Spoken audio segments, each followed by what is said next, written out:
Hola, yo soy Mirita y el día de hoy vamos a hablar acerca de Dios como cumplidor de promesas.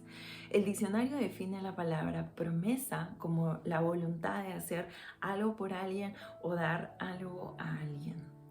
Sin embargo, hoy en día las promesas carecen de valor, quizá porque todos en algún momento hemos experimentado promesas rotas y ahora es difícil creer. Pero tenemos que saber que en la Biblia Dios nos ha dado preciosas promesas en las que sí debemos creer. En 1 de Pedro 1:4 dice que Dios nos ha dado preciosas y grandísimas promesas para que por ellas llegásemos a ser partícipes de la naturaleza divina. Y lo más maravilloso de las promesas de Dios es que sus promesas siempre se cumplen.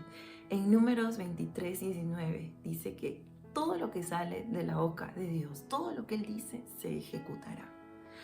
Y bueno, en la Biblia también tenemos a alguien que recibió una de las promesas más difíciles de creer y quizás de cumplir, pero bueno, sabemos que para Dios no hay nada imposible. Abraham recibe la promesa de que sería padre de muchedumbre de gentes, siendo ya de 85 años y teniendo una esposa de edad igual de avanzada y además estéril. Pero Dios le pide a Abraham dar un primer paso en fe. Y fue que deje su tierra, su parentela, su ciudad en la que había nacido, había crecido, él y toda su familia, y salga de esta ciudad. La ciudad de Abraham se llamaba Ur de los Caldeos. Y según excavaciones se ha descubierto que esta ciudad era una civilización muy avanzada. Cada una de las casas gozaban de mucha comodidad y bienestar.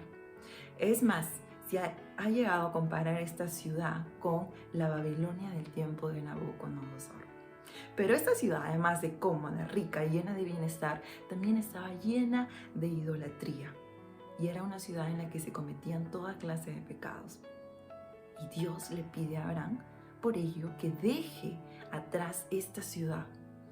Y Abraham obedece la voz de Dios y confía en la promesa que Dios le hace y sale de Ur de los Caldeos. Sin embargo, Abraham no sabía dónde iba. Dios le dice, sal a la tierra que yo te voy a mostrar. Pero Abraham confía en Dios, confía en su voz y en su palabra y deja atrás todo. Más tarde Dios cambiaría el nombre de Abraham a Abraham, que significa padre de muchedumbres.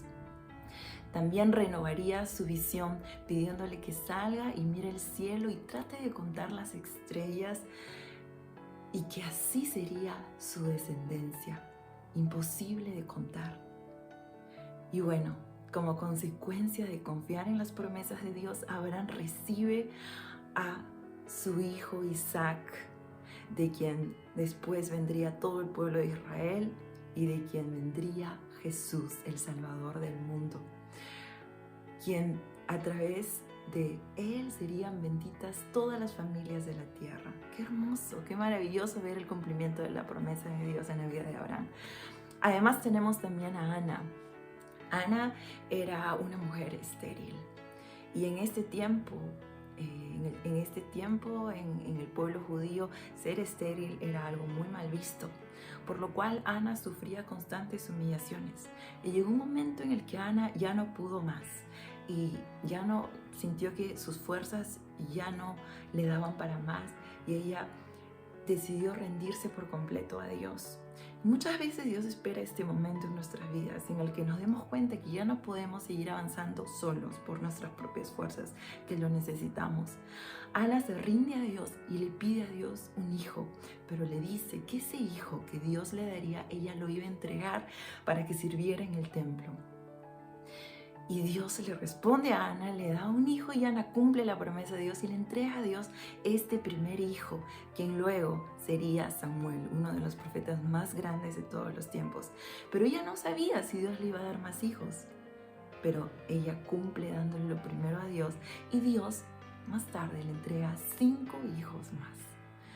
Entonces, como podemos ver, Dios siempre cumple sus promesas. Y Él está deseoso por cumplir sus promesas en tu vida, pero es importante que así como Abraham dejó atrás el pecado, el pasado, tú también estés dispuesto o dispuesta a dejar la vida vieja, todo lo que a Dios le desagrada, atrás por completo. Y como Ana, estés dispuesto o dispuesta a darle lo primero de todo a Él, la primicia de tu tiempo, de tus talentos, de todo lo que tienes a Dios. Y Él te pide eso no porque Él lo necesite, sino porque a través de eso Él va a poder bendecirte y va a poder cumplir todas sus promesas en tu vida. Que Dios te bendiga.